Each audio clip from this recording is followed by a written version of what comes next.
We had most of the schools from the area, the high school people. And when it started, that was really the thing to do. I mean, a lot of them really enjoyed that. Hi, this is Ed Mason. For music, variety, and dancing fun, join us at the Hop this afternoon at 5:30. That was Ed Mason of the Hop, Captain Eddie, and the Little Rascals shows here on WCIA. Yeah, great shows that are a part of WCIA's history, which people still talk about today fondly. And now joining us to share more great stories, Judy Fraser, Paul Davis, and Alan Trickle. Welcome. This is going to be so much fun. Yes. So many stories and memories. I don't know how we're going to pack them into just a couple of minutes. I don't either. Try. We are going to try. And we're going to start with Paul, news director, anchor here, who is very not old, but very young at heart, right? Yes. He's mature. We are not old. That's right. Aging gracefully. That's right. That's right. How has news and journalism changed since you were here? Well, there's a lot more of it. You know, fortunately, I'd never had to work the 5 to 7 a.m. newscast. And you know, and there are a lot of more hours of news, and of course, if you watch too much of it, it's repetitive, and you start to get tired of it. But I never do. I'm a critiquer of everything we do, and I really think the content is pretty good. I think people have learned from the past what mistakes to avoid, and video is so much better. We were film, first of all, black and white film, then color film, then tape, and it's so much clearer and beautiful video today.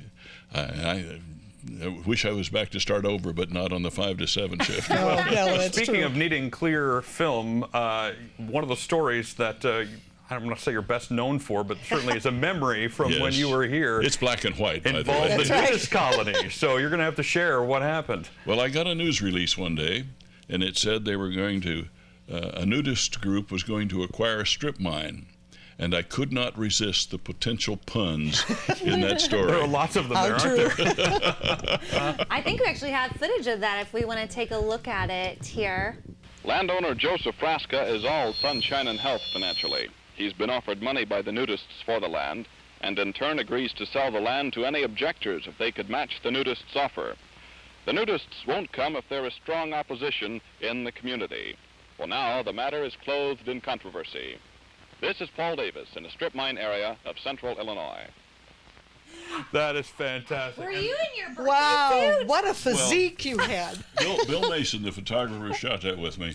Shot just above the belt, and the pants were on, but the shirt was off. Yeah. And clothed in controversy. I loved it. Well played. Well played with that. Oh my goodness, so many fun times that I'm sure you have fond memories of. That was fun, and that story has probably run more than anything I ever did here. Interesting. All right, Alan, let's move on to you. What memories do you have from your time here, and maybe pick a favorite of all of them? Gosh, there's so many. I think one of the things was all the notable people that I got to meet. You know, I had the privilege of meeting all the Van Dykes and Willie Nelson and Donald O'Connor, Bobby Short, Red Skelton. Just the notable people that I got to run across and meet. And you were here from 1979 to 1995. You actually started when Paul was the news director. Yeah, Paul was the news director when I started. And the T-Pack fire was one of the stories that you covered at that time? Yeah, that was an interesting thing. The night that happened, I can't remember what time it was, but it was late. It was like 1, 2 o'clock in the morning.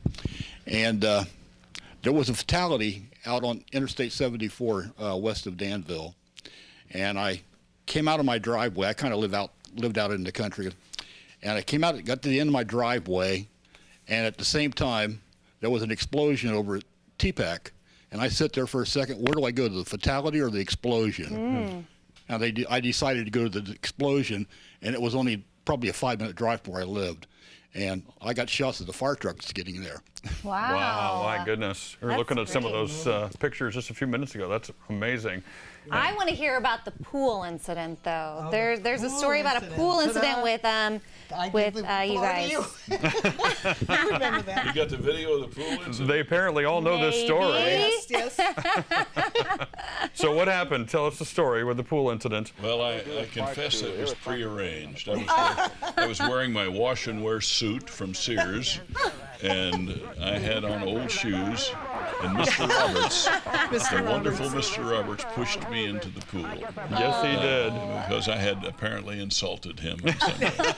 And we knew it was coming, but it was still a funny piece of video. Then he comes in to rescue me. Oh my gosh. The lifeguard. Now today, all the tech guys should be going, our microphones are in the pool. Well, if you look at the film again sometime, you'll notice I hand it off. You gave a little nice. toss Just there. in time. Yeah. All right, Miss Judy, I think it's your turn. What, Oh, wow. Yeah. Well, Paul and I were just talking about that when I've been, well, out of the 65 years, I was here 34 of them, so half of it. But when I was hired, I came in and I sat down with Paul, and I guess I mentioned to you that that I did the weather in Wisconsin and Boston and so forth. And what did you say?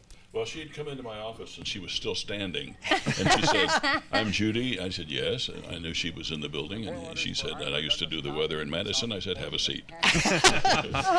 And then he said, well, we have a weekend weather opening. And this was a Tuesday. And he said, after we talked and so forth, he said, can you start Saturday? And I said, wait a minute, I was raising children. I was sitting, at home. I haven't done the weather in 8 years, and I was unfamiliar with. And there you are doing it so well. Oh my God! Oh, I grew up watching Yep, Judy, me and that too. is how I remember. Me look at the antiquated Yes. and simplistic way we used to do the weather. Judy was always Miss Fashionable too. She was. She always She looked was. so great. Setting Okay. champagne fashion trends. Stick around because we've got lots more catching up and celebrating to do. But as we go to break, here's another special anniversary message.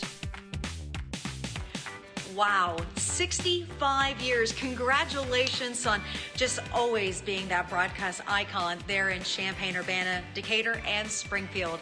I'm meteorologist Jennifer Ketchmark, and I had the honor of working at WCIA from 2006 to 2011. I did about every shift y'all have, weekends, morning show, the weekday evening shows, and I worked alongside some amazing people. I would have to say one of my best memories is focused around Robert Reese. That man, gosh, he left a lasting impact on my life, just like he did with all of yours.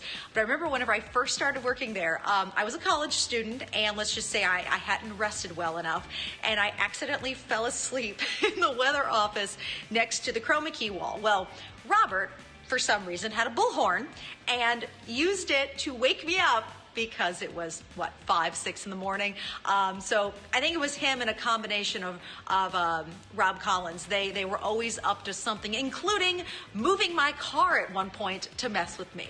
But I really do have fond memories, of working there in Central Illinois. That's where I grew up and was born and raised. Since then, my family and I, we moved to Indianapolis after working at WCIA, and now most recently we live in Cincinnati, Ohio, the Queen City, where we have 2 kids. My daughter, who I was pregnant with whenever I left WCIA, she is now 7. Can you guys believe it? Stella is 7. And then we also had a son 2 years ago, Connor Michael. He is the light of my life. He is just such the sweetest boy. And of course, my husband Mitch and I continue to truck on. We actually just celebrated 10 years of wedded bliss. But so wonderful to be able to even say hello to you guys. And again, congratulations on 65 years.